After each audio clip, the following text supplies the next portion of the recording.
Welcome to our YouTube channel Nisha education. आज के इस वीडियो में हम क्लास 10th का चैप्टर 3 जिसका नाम है दो चर वाले रैखिक समीकरण युग्म की एक्सरसाइज 3.3 का क्वेश्चन नंबर 3 के फर्स्ट, सेकंड और थर्ड पार्ट इस वीडियो में सॉल्व करेंगे।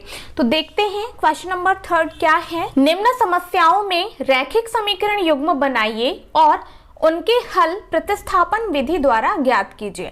ठीक है, तो हमें कुछ समस्याएं मतलब कुछ क्वेश्चन दे रखे हैं। ठीक है, तो हमें उन क्वेश्चंस में रैखिक समीकरण युग्म बनाना है और उनके जो हल हैं वो प्रतिस्थापन विधि से ज्ञात करना है। ठीक है, तो बहुत ही ज्यादा आसान क्वेश्चन है। फर्स्ट पार्ट देखते हैं इसका। ठीक है, दो संख्याओं का अंतर 26 है और एक संख्या दूसरी संख्या की 3 गुनी है, उन्हें ज्ञात कीजिए।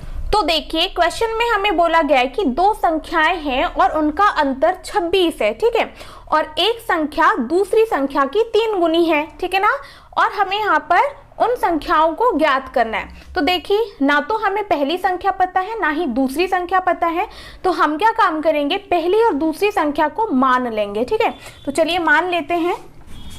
माना पहली संख्या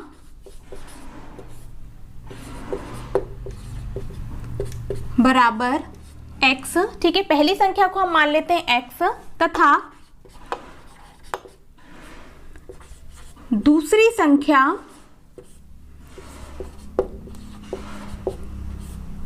को हम मान लेते हैं y। ठीक है, जहां पर हम लिख देते हैं एक चीज। अब देखिए क्वेश्चन में हमें बोला गया है कि एक संख्या दूसरी संख्या की 3 गुनी है। ठीक है, मतलब यहाँ पर एक संख्या बड़ी है और एक संख्या छोटी है। ठीक है, तो हम यहाँ पर x को मान लेते हैं कि ये बड़ी संख्या है और y जो है ये छोटी संख्या है। ठीक है, ये लिखना जरूरी है, तभी तो पता चलेगा ना कि कौन सी संख्या बड़ी है और कौन सी संख्या छोटी है। अब चलिए हम प्रश्नानुसार समीकरण बना लेते हैं। ठीक है, तो प्रश्नानुसार पहली कंडीशन क्या दे रखी है कि दो संख्याओं का अंतर कितना है, 26 है। ठीक है, मतलब यदि हम इन दोनों का अंतर निकालें तो वो दोनों कितना आएगा, 26। तो चलिए लिख देते हैं x ऋण y बराबर कितना है, 26। अब अंतर बोला है, अंतर का मतलब क्या होता है, घटाना। ठीक है, इसलिए हमने x ऋण y बराबर कितना लिख दिया, 26। इसे हम नाम दे देते हैं समीकरण नंबर 1। ठीक है, अब देखिए दूसरी कंडीशन हमें दे रखी है कि एक संख्या दूसरी संख्या की 3 गुनी है। ठीक है, तो चलिए लिख देते हैं यहाँ पर x और यहाँ पर y। ठीक है, तो देखिए जैसा कि मैंने यहाँ पर लिखा है कि x जो है वो बड़ी संख्या है। ठीक है, तो यहाँ पर देखिए y क्या होगी, छोटी संख्या। अब यदि हमें इन दोनों को बराबर करना है तो मैंने इससे पहले भी आप लोगों को क्वेश्चन में बताया है कि हम जितना भी गुना बोला जाता है या जितना अधिक बोला जाता है वो हम जो संख्या कम होती है उधर लगाते हैं। ठीक है, अब देखिए ये तो पहले से ही बड़ी संख्या है। ठीक है, जैसे कि मैंने यहाँ पर लिखा है और बोला गया है कि एक संख्या दूसरी संख्या की 3 गुनी है। ठीक है, और यदि हमें इन दोनों को बराबर करना है तो हमें 3 गुना किधर लगाना पड़ेगा, y में। ठीक है, क्यों, क्योंकि y छोटा है। ठीक है, जैसे ही हम y को 3 गुना कर देंगे तो ये x के बराबर हो जाएगा। ठीक है, इसे हम दे देते हैं समीकरण नंबर 2। तो देखिए इस प्रकार हमारे पास दो समीकरण यहाँ पर आ चुके हैं। अब देखिए क्वेश्चन में हमें बोला गया है कि इन्हें हमें प्रतिस्थापन विधि द्वारा हल करना है। ठीक है, तो चलिए कर लेते हैं। ठीक है ना, तो हम क्या काम करेंगे, यहाँ पर ये जो x का मान है इसे समीकरण नंबर 1 में रख देंगे। ठीक है, तो चलिए रख देते हैं समीकरण 1 में x का मान रखने पर। ठीक है, तो चलिए रख देते हैं। सबसे पहले हम समीकरण नंबर 1 लिख लेते हैं जो कि है x ऋण y बराबर कितना, 26। ठीक है ना, x का मान हम यहाँ रखेंगे तो ये हो जाएगा 3y। ठीक है, और ये ऋण के y बराबर क्या हो जाएगा, 26। 3y में से हम y को माइनस करेंगे तो कितना बचेगा, 2y बराबर कितना, 26। ठीक है, अब यहाँ कट जाएगा तो 2 एकम 2 और 2 से 26 13 बार कटेगा, है ना। तो देखिए यहाँ से y का मान कितना आ गया है, 13। ठीक है, तो देखिए हमारे पास एक संख्या का मान तो आ चुका है। अब हम क्या काम करेंगे, इस y के मान को या तो हम समीकरण 1 में रखेंगे या तो हम समीकरण नंबर 2 में रखेंगे और x का भी मान निकाल लेंगे। ठीक है, तो चलिए निकाल लेते हैं। तो मैं y का मान समीकरण नंबर 2 में रख देती हूँ, ठीक है। तो लिख देते हैं y का मान समीकरण 2 में रखने पर, ठीक है। तो जैसे ही हम y का मान समीकरण 2 में रखेंगे तो देखिए क्या हो जाएगा, ये है x बराबर कितना 3y, ठीक है। तो ये हो गया x बराबर, ठीक है 3, और y का मान हमने कितना निकाला है 13, तो यहाँ पर गुणे में हम क्या कर देंगे 13, ठीक है। तो x बराबर 13 दिया कितना होता है 39, ठीक है ना। तो देखिए इस प्रकार हमने बहुत ही आसानी से x और y के मान निकाल लिए हैं, ठीक है। तो हम लिख देंगे कि पहली संख्या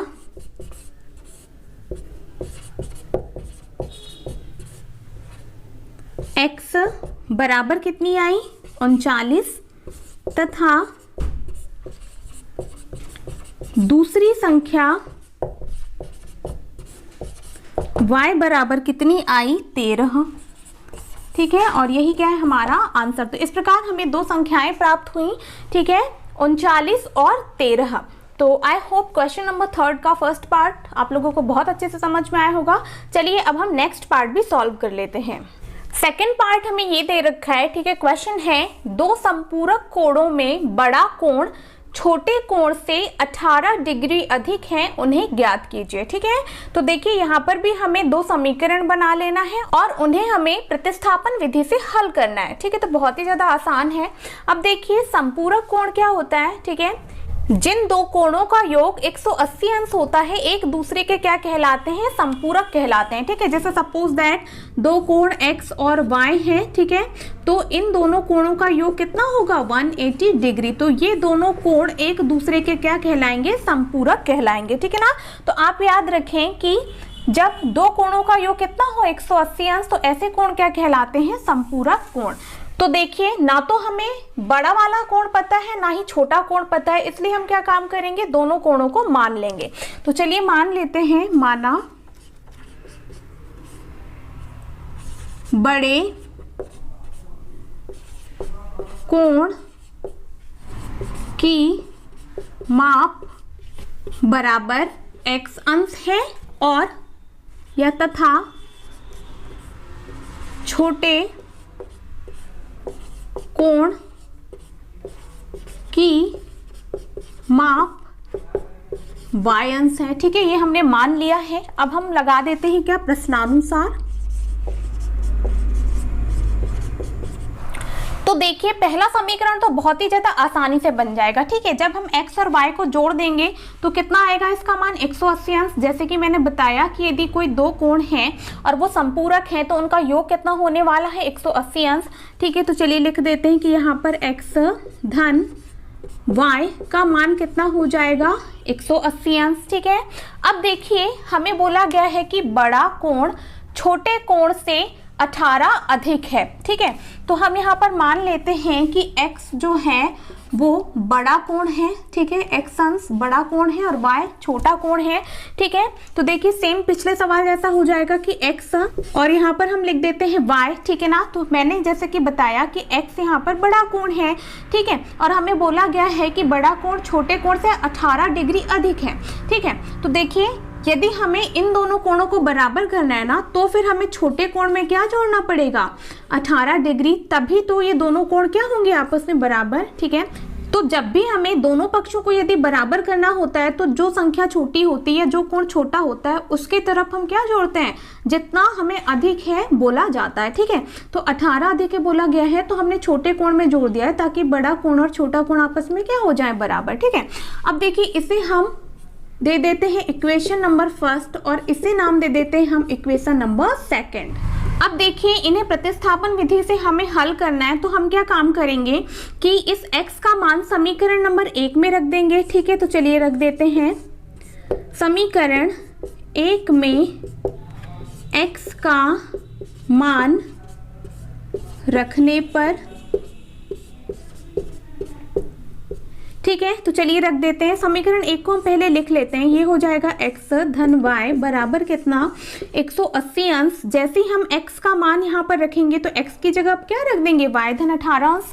तो चलिए रख देते हैं यहाँ हो जाएगा y धन 18 अंश धन के कितना y बराबर कितना 180 डिग्री। ठीक है, अब देखिए y और y जुड़कर कितने हो जाएंगे 2y बराबर यहाँ से कितना हो जाएगा 180 डिग्री माइनस, ठीक है, यहाँ से 18 अंश क्या होगा घट जाएगा, क्योंकि यहाँ पर देखिए ये धन में जैसे पक्षांतर होगा तो क्या हो जाएगा ऋण में आ जाएगा। ठीक है, अब आगे से सॉल्व कर लेते हैं तो ये हो जाएगा 2y 180 डिग्री में से हम 18 डिग्री माइनस करेंगे तो ये हो जाएगा 162 डिग्री या 162 अंश। ठीक है, अब देखिए इसे सॉल्व कर लेते हैं तो ये कट जाएगा, यहाँ से 2 एकम 2 और ये हो गया 2 अट्ठे 16 और 2 एकम 2। ठीक है, तो कितना आ गया हमारे पास y का मान 81 डिग्री, या मैं हिंदी में कह दूं तो y बराबर कितना आया हमारे पास 81 अंश। ठीक है, तो देखिए हमारे पास छोटे कोण का मान आ चुका है जो कि कितना आया है 81 अंश। अब देखिए y का मान हम या तो समीकरण नंबर 1 में रखेंगे या फिर समीकरण नंबर 2 में रखेंगे और x का भी मान निकाल लेंगे। ठीक है, तो चलिए आगे हम यहाँ पर सॉल्व कर लेते हैं। तो मैं y का मान समीकरण नंबर 2 में रख देती हूँ। ठीक है, तो देखिए क्या हो जाएगा, y का मान समीकरण 2 में रखने पर,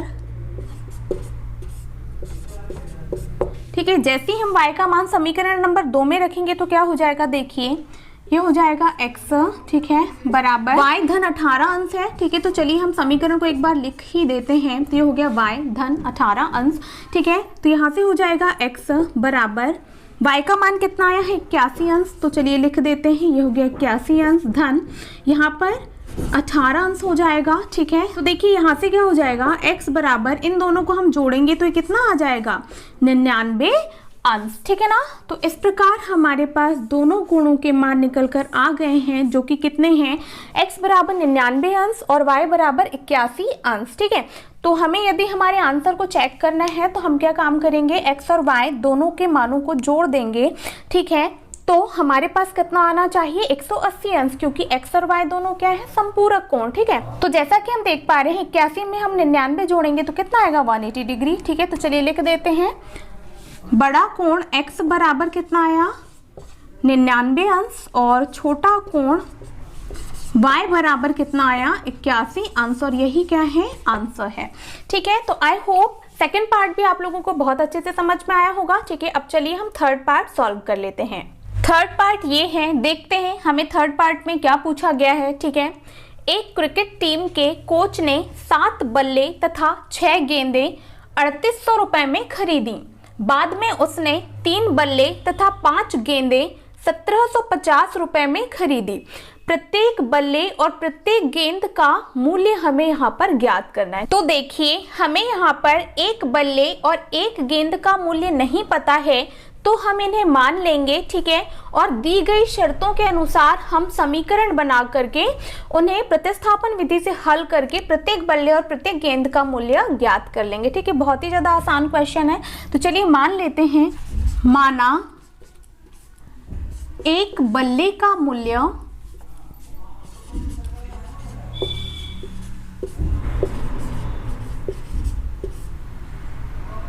बराबर x रुपए मान लेते हैं। ठीक है, माना एक बल्ले का मूल्य x रुपए मान लेते हैं तथा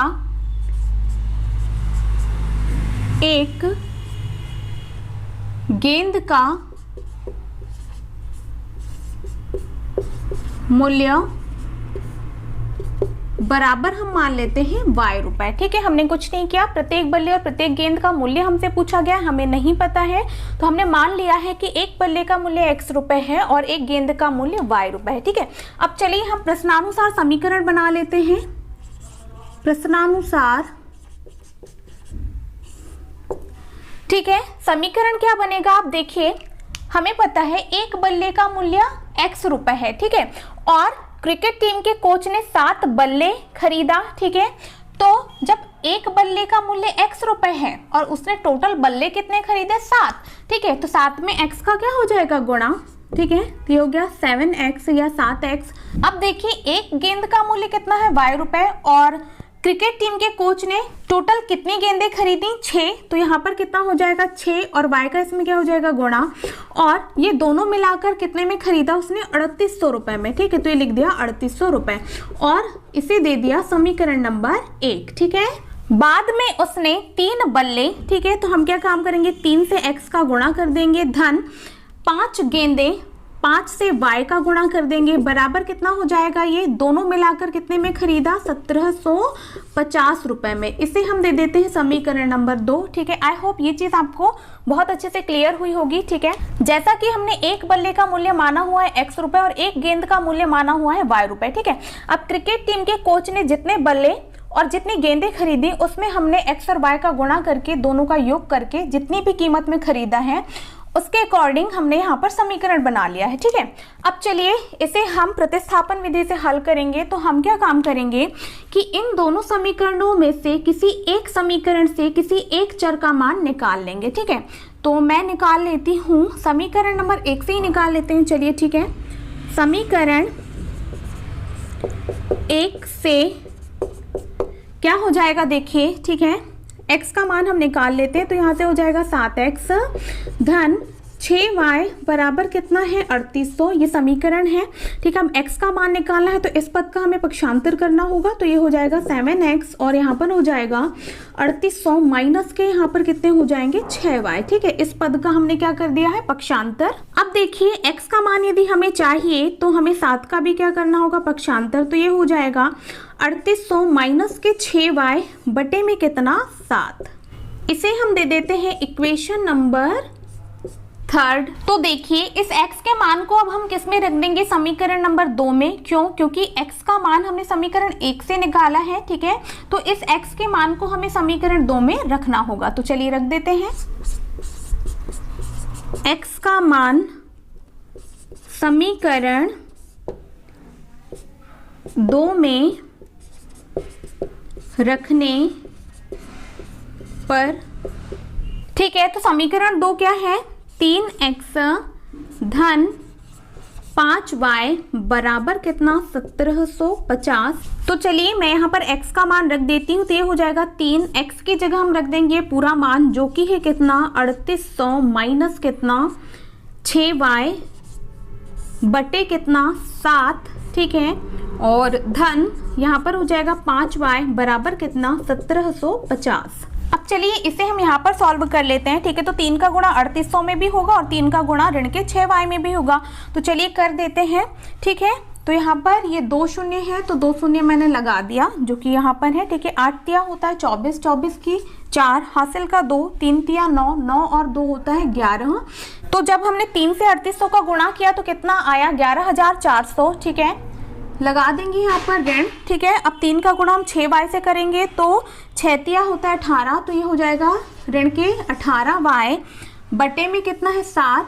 तो ये लिख दिए 7, ठीक है। यहाँ पर हो जाएगा धन 5y बराबर कितना, 1750। तो आगे देखिए हमें यहाँ पर लेना होगा क्या, एलसीएम, लेकिन मैं एलसीएम मेथड यहाँ पर यूज नहीं करूंगी, ठीक है। उससे भी आसान तरीका है। अब देखिए बटे में कितना है, 7। तो हम क्या काम करेंगे, समीकरण के दोनों पक्षों में 7 का क्या कर देंगे, गुणा। तो यहाँ 7 से 7 कैंसिल हो जाएगा तो ये ऑटोमेटिक ही कट जाएगा, ठीक है। एलसीएम लेने की हमें जरूरत नहीं होगी। तो चलिए मैं यहाँ पर लिख देती हूँ कि समीकरण के दोनों पक्षों में 7 का गुणा करने पर, तो देखिए यहाँ पर क्या हो जाएगा, 7, ठीक है। और ये है 11400 ऋण 18y, ठीक है, बटे में कितना है, 7, ठीक है, धन। अब 7 का गुणा कर रहे हैं ना तो यहाँ पर भी 7 का गुणा होगा, ठीक है। तो मैं चलिए कर देती हूँ, ये हो जाएगा 7 गुणा कितना, 5y बराबर 7 गुणा 1750, ठीक है। तो देखिए 7 से 7 क्या हो गया, कैंसिल। तो यहाँ पर क्या बचा, 11400 ऋण 18y, ठीक है, धन। इसका गुणा हो जाएगा तो 7 पंचे होता है 35 और ये हो गया y बराबर, यहाँ पर हम गुणा कर देते हैं 7 से 1750 का, तो ये हो गया लास्ट वाला 0। 7 पंचे होता है 35 की 5 हासिल का 3, 7 सतियाँ 49, 49 और 3 होता है 52, 52 की 2 हासिल का 5, 7 एकम 7 और 5 होता है 12। तो कितना आया, 12250, ठीक है। अब चलिए इसे सॉल्व कर लेते हैं। तो देखिए y वाले पद क्या हो जाएंगे, घट जाएंगे। 35 में से 18y को घटाएंगे तो यहाँ पर कितना बचेगा, 17y बराबर ये कितना है 12,250, ठीक है। 11,400 का इधर क्या हो जाएगा पक्षांतर, ठीक है, तो ये हो गया 11,400। अब चलिए इसे सॉल्व कर लेते हैं, तो ये हो गया 17y बराबर, तो देखिए 12,250 में से 11,400 यदि हम माइनस करेंगे ना तो यहाँ पर आएगा 850, ठीक है। अब चलिए इसे सॉल्व कर लेते हैं, ये हो गया 17 एकम 17, 17 पंचे होता है 85 और ये लगा दिया 0, तो y का मान कितना आ गया भाई 50, ठीक है, जो कि क्या है एक गेंद का मूल्य है, ठीक है। तो एक आंसर तो हमारे पास आ चुका है। अब हम क्या काम करेंगे, इस y का मान हम या तो समीकरण 1 में रखेंगे, या तो समीकरण 2 में रखेंगे, या फिर समीकरण 3 में रखेंगे, ठीक है। तो चलिए मैं y का मान समीकरण नंबर 3 में रख देती हूँ, तो रख देते हैं y का मान समीकरण 3 में रखने पर, ठीक है। तो समीकरण 3 क्या है, x बराबर 3800 माइनस 6y बटे कितना 7, ठीक है। चलिए इसे सॉल्व कर लेते हैं, तो यहाँ से हो जाएगा x बराबर ये हो गया 3800 माइनस 6, y की जगह रख देते हैं अब कितना 50, ठीक है, बटे में कितना हो जाएगा 7। तो देखिए आगे क्या हो जाएगा, x बराबर ये तो 3800 ही रहेगा, ठीक है, ऋण ये हो गया 6 पंचे 30 मतलब कितना 300 बटे कितना 7। अब आगे यहाँ पर सॉल्व कर लेते हैं, तो x बराबर कितना हो जाएगा, 3800 में से हम 300 घटाएंगे तो ये कितना बचेगा 3500, ठीक है, और बटे में कितना 7। तो चलिए इसे कैंसिल कर देते हैं, तो ये कितनी बार जाएगा 7 पंचे 35 और ये डबल शून्य है तो लगा दिया डबल शून्य। तो यहाँ पर x का मान कितना आया 500, ठीक है ना। तो देखिए एक बल्ले का मूल्य हमने माना हुआ था x रुपए, जो कि कितना आया है 500 रुपए, ठीक है। x का मान कितना आया 500 रुपए, मतलब एक बल्ले या मैं कह दूं प्रत्येक बल्ले का मूल्य कितना आया 500 रुपए, और इसी प्रकार प्रत्येक गेंद का मूल्य कितना आया 50 रुपए, ठीक है। तो चलिए इसी बात को हम यहाँ पर लिख देते हैं, प्रत्येक बल्ले का मूल्य x बराबर कितना आया 500 रुपए तथा प्रत्येक गेंद का मूल्य y बराबर कितना आया 50 रुपए, और यही क्या है हमारा फाइनल आंसर। तो आई होप क्वेश्चन नंबर 3 का थर्ड पार्ट भी आप लोगों को बहुत अच्छे से समझ में आया होगा, ठीक है। यदि वीडियो पसंद आई है तो वीडियो को लाइक और शेयर जरूर करें, ठीक है। और यदि मेरे चैनल पर नए हैं तो चैनल को सब्सक्राइब करके बेल आइकन को प्रेस कर लें। मिलते हैं नेक्स्ट वीडियो में, थैंक यू। और नेक्स्ट वीडियो में हम इसके बचे हुए पार्ट सॉल्व करेंगे।